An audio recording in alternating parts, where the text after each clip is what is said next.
नमस्कार मंडळी. विनोद हा कुठेही कसाही होतो. त्याला वेळ काळ स्थळ काही लागत नाही. पण मला विचारलं की विनोद कुठे होतो, तर मी सांगेल माझ्या आयुष्यात. कसा होतो तर दणक्यात. वेळ तर विचारूच नका, कारण त्याचं टायमिंग फिक्स नसतं. पक्का संधीसाधू आहे. मला ज्या गोष्टी आवडतात त्या मला कधी मिळाल्या नाही, आणि ज्या मिळाल्या त्या मला कधी जमल्याच नाही.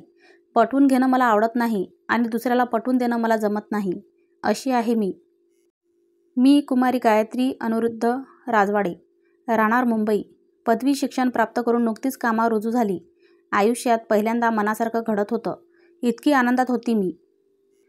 पण म्हणाले ना, विनोदा संधीसाधू आहे. आनंद भरभरून जगू पण नाही दिला मेल्याने. देवाने बहुतेक विनोदच केला माझ्या आयुष्यात. माझा लाईफ पार्टनर म्हणून दिला असावा. लहानपणापासून सोबत आहे. या विनोदापेक्षा एखादा विनोद नावाचा मुलगा तरी द्यायचा आयुष्यात असो. घरच्यांनी लगेच लग्नाची घाई चालू केली माझी. शिक्षण झालं आहे ना, मग आता स्थळं बघूया असं म्हणाले. तशी मी दिसायला सुंदर आहे. आता स्वतःची स्तुती स्वतः कशी करणार ना, पण तुम्हाला माहीत असावं म्हणून सांगते. माझा रंग गव्हाळ, म्हणजे नाही गोरा नाही काळा. नाकीडोळी छान असे घरचे म्हणतात. उंची 5.5 फूट, केस मानेपर्यंतच, थोडे कर्ली. भुवया कधी कोरल्या नाहीत म्हणून थोडे जाडसर पण रेखीव बरं का. कानात नेहमी छोट्याशा रिंगा, गळ्यात एक चेन. बस एवढाच काय तो साजे शृंगार माझा. चेहऱ्यावर हसू आणि डोळ्यात शांतता. हे माझं मीच म्हणते बरं का. तर अशी आहे. पण सगळंच ओके कसं असेल ना, कमी काहीतरी असतेच. तशी माझ्यात पण आहे. ती म्हणजे बोलताना अडखळते. स्पष्ट आणि लवकर बोलता येत नाही मला. पण मनात खूप बोलते. प्रसंगी शिव्या पण देते, मनातल्या मनात. पण कोणाचा काही बोलण्याचा कधी माझ्यावर किंवा माझ्या करिअरवर परिणाम नाही झाला. शिक्षण झालं तसं घरच्यांनी लगेच लगीनघाई सुरू केली. माझा बायोडाटा सगळीकडे पाठवला. नातेवाईकांना सांगून झाले.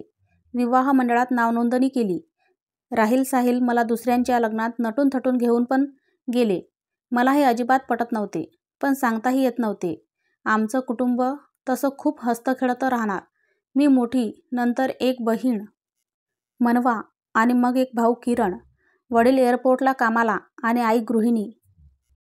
छोटंसं पण गोंडस असा परिवार आमचा. बाकीच्या घरात वडील कडक शिस्तीचे आणि आई प्रेमळ असते, पण आमच्या या घरात आई म्हणजे सौ राजलक्ष्मी अनिरुद्ध राजवाडे खूपच कडक शिस्तीच्या आणि वडील प्रेमळ. आईसमोर कोणाचं काही चालत नाही, पप्पांचं पण नाही. लग्नाचं मम्मीनी फारच मनावर घेतलं होतं, त्यामुळे तिला विरोध करणं इम्पॉसिबल. तरीही एकदा हिंमत करून मम्मीशी बोलायचं मी ठरवलं. संध्याकाळची वेळ होती. आज मला सुट्टी होती, त्यामुळे दिवसभर मी विचार केला मम्मीशी कसं बोलायचं. मनातल्या मनात शब्दांची जुळवाजुळव केली. मम्मी किचनमध्ये रात्रीच्या स्वयंपाकाचं बघत होती. तिला बघून आधीच मनात धडकी भरली. अन्नपूर्णा देवी कधी दुर्गारूप धारण करतील आणि माझा उद्धार करतील सांगता येत नाही. बोलण्याआधी जरा मस्का पॉलिश करावी लागणार बहुतेक. मी किचनमध्ये गेले आणि मम्मीला प्रेमाने हाक मारली.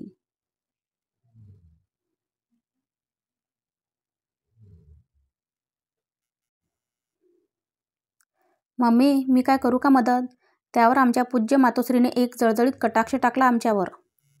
बस काळजात त्याच वेळी धस्स झालं. आज काय काम होतं ना आपलं असं वाटलं. वेळ चुकली की मीच चुकली ते काय समजलं नाही मला. काय झालं मम्मी, अशी काय बघतेस? नाही म्हटलं, आज दिवस कुठं उजाडला. सुट्टीच्या दिवशी राणी सरकार स्वतः स्वयंपाकघरात प्रकट झाल्यात, तेही निमंत्रण नसताना. मम्मी म्हणाली. आयला इज्जतीचा पार भाजीपाला केला मम्मीने राव. पण काय करणार, महत्त्वाचं बोलायचंय म्हणजे समोरच्या पार्टीचं गपगुमान ऐकून घ्यावं लागतं. मग समोरच्याने पार वाट लावली तरी चेहरा हसरा ठेवावा लागतो.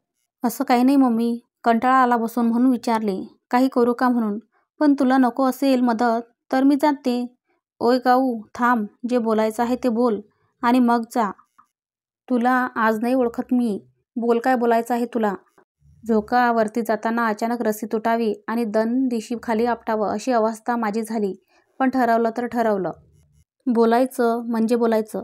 एक दीर्घ श्वास घेतला आणि म्हणाले. मम्मी, आताच लग्न का करायचं? आताशी कामाला लागले आहे, थोडं कमवू दे, जरा एन्जॉय पण करू दे की. त्यावर टिपिकल आईप्रमाणे तिने उत्तर दिलं. अगं गाऊ, आम्ही काय लगेच लग्न लावणार आहोत का? वयात लग्न झालं तर सगळं नीट होतं. मुलीच्या जातीनं जपून राहावं. सगळ्या गोष्टी वेळेत व्हायला हव्यात ना. आणि आम्ही काय कोणाच्याही गळ्यात नाही बांधणार तुला. नीट सगळं बघून तुला पसंत पडलं तर बघूया. नुसतं पोरं बघायला वर्ष दीड वर्ष जाईल, तोपर्यंत घे तुला काय कमवून घ्यायचं ते. आता यावर मी काय बोलणार ना, विषय संपला तिथेच. आई ती आई असते, उगाच नाही अख्खं घर बांधून ठेवत. ती गोड बोलून सगळं स्वतःच्या मनासारखं करून घेते. ती अशी. मम्मीने ऐकलं नाही. शेवटचा उपाय म्हणून पप्पांना मस्का मी लावायला गेले. पप्पा नुकतेच कामावरून आले होते. फ्रेश होऊन पेपर वाचत बसले होते. त्यांचा मूड बघून मी त्यांच्याशी बोलायला गेले. तसे पप्पा चांगले शांत असतात. पण चिडले, रागावले तर शंकराचा अवतार धारण करतात. मम्मीला सोडून कोणालाच ऐकत नाहीत त्यावेळी ते. अर्थात शंकर पार्वतीसमोर नेहमी भोळा सांबच राहणार ना. पार्वती कालिका मातेचं दुसरं रूप ना. तर वेळ न दवडता मी पप्पा शेजारी बसले आणि बोलू लागले. पप्पा ऐका ना, बोल ना बेटा. मम्मीला सांगा ना, काय घाई आहे माझ्या लग्नाची, करू ना आपण नंतर. नंतर कधी बेटा? नंतर 4-5 वर्षांनी. या वाक्यावर पप्पांनी एक नजर माझ्याकडे पाहिलं आणि म्हणाले,